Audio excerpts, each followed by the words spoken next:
What's up, YouTube? This is Too Raw for TV. All right, so longtime assistant coach and three-time NBA champion Sam Cassell recently appeared on Draymond Green's podcast, and they started talking about Nikola Jokic. Now, we recently seen Nikola Jokic play in the Olympics for um, Serbia, losing to Team USA. Sometimes I hesitate when I say Serbia because sometimes I want to say Yugoslavia. And the reason for that, for those who are a little bit younger, is that until the early 1990s, Serbia, Croatia, what else? I think Bosnia, Herzegovina, Kosovo, some of those other areas, they used to be called Yugoslavia. But after the death of their dictator, their benevolent dictator, Joseph Broz Tito in 1980, May of 1980, different ethnic warring factions. He was able to keep a cap on all that. But after his death, they began the war, and ultimately those countries got they separated in the 90s. So sometimes I'll be wanting to say Yugoslavia. Anyway, Serbia lost to Team USA. In that game, we saw Joel Embiid absolutely cook Jokic on the defense, on the offensive end of the floor, which warranted a discussion of what would have happened if Prime Jokic went against Prime Olajuwon. And Sam Cassell is of the belief that Olajuwon would have cooked Jokic, saying, quote, "Dream is a beast in every sense of the floor. He is in the top 10 in every NBA category, steals, rebounds, points. He's the official leader in blocks, too. I think Jokic would score more points, but Hakeem would win because he would constantly pressure him. Jokic wouldn't be able to do damage in the post. It simply wouldn't happen. On the other end of the court, Jokic wouldn't stand a chance. You think Joel Embiid gave him problems offensively? And he wouldn't have a hope against Hakeem. I believe Hakeem would have an answer for whatever Jokic tried defensively."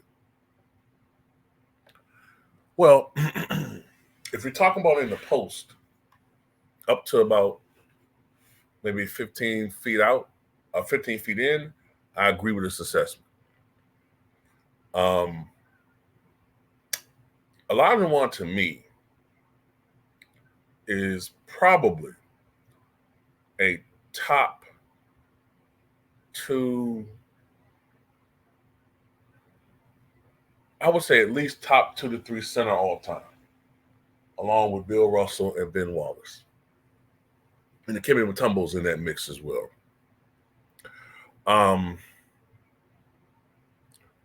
Olajuwon was much more versatile than Jokic. I know some people are like, what? Well, Jokic may be, versatility-wise, the best offensive center ever. Maybe. He's not the most prolific offensive center. That's Will Chamberlain. But he might be the most versatile as far as being able to score in the post, scoring mid-range, and even extending his range to the outside, and being an 80% free throw shooter. Okay, he does a lot of things well. Olajuwon is, along with Kevin McHale, the greatest low post scorer the game has ever seen. But unlike McHale, Olajuwon was a beast, not just in the high post, not just in low post, but in the high post. You know what I'm saying? And plus, Olajuwon had range out to about 19, I would say, feet. Guard skills. He had the advantage with quickness, ball handling, and yes, ball handling. I would give it to Jokic. I would give it to Olajuwon. He had guard like ball handling ability.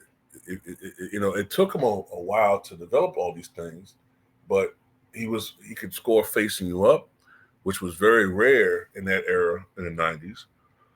Traditional center skills, scoring with his back to the basket, obviously. Uh, one of the greatest, probably the most versatile array of moves in the post I've ever seen. Uh, Kevin McHale wasn't as flashy, but you could argue he had even more moves, though there was more of his moves were more as getting you off kilter and out of position so he could score easily. Um, Olajuwon was a better shot blocker. Olajuwon was a better rebounder, although Jokic is a good rebounder as well. Olajuwon was a better offensive rebounder. Um, Olajuwon was great at getting steals in the passing lanes.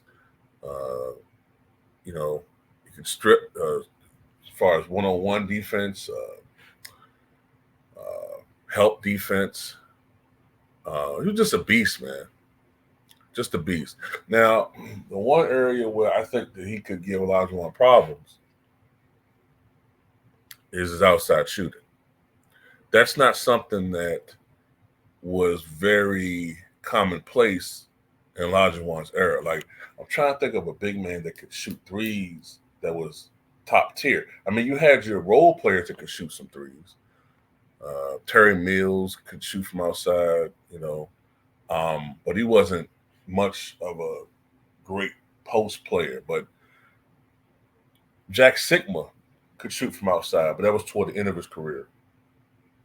A guy that was prolific as Jokic, maybe Sabonis, but he was older. I give it to you like this. I think Jokic would have some success against Olajuwon scoring because big men don't like to come outside. Big men don't like to come out of that paint. Although,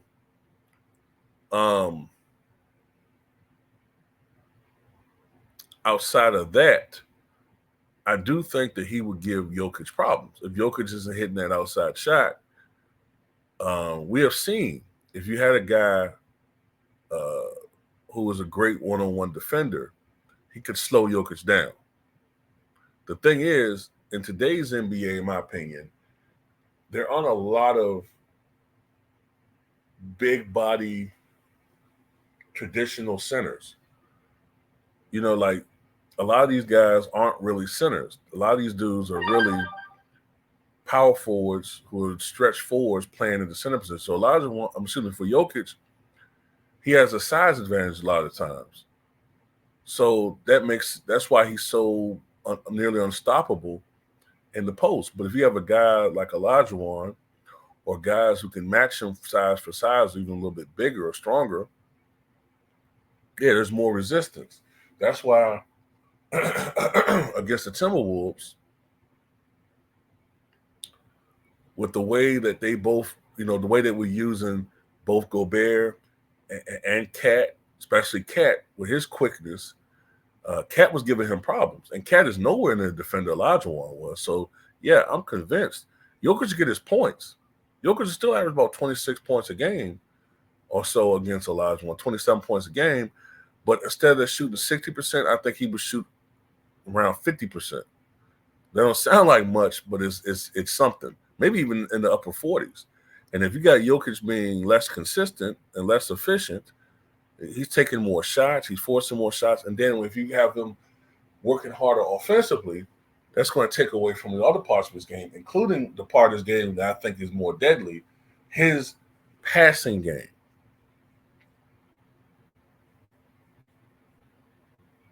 Then of course you have to have a team with Olajuwon where there are other guys on the floor, especially perimeter guys who can defend as well as score. But yeah, that's how I look at it. Now Olajuwon himself wasn't a bad passer. I think Olajuwon averaged over 3 assists per game for his career, which was very good for a center back in the 90s. But anyway,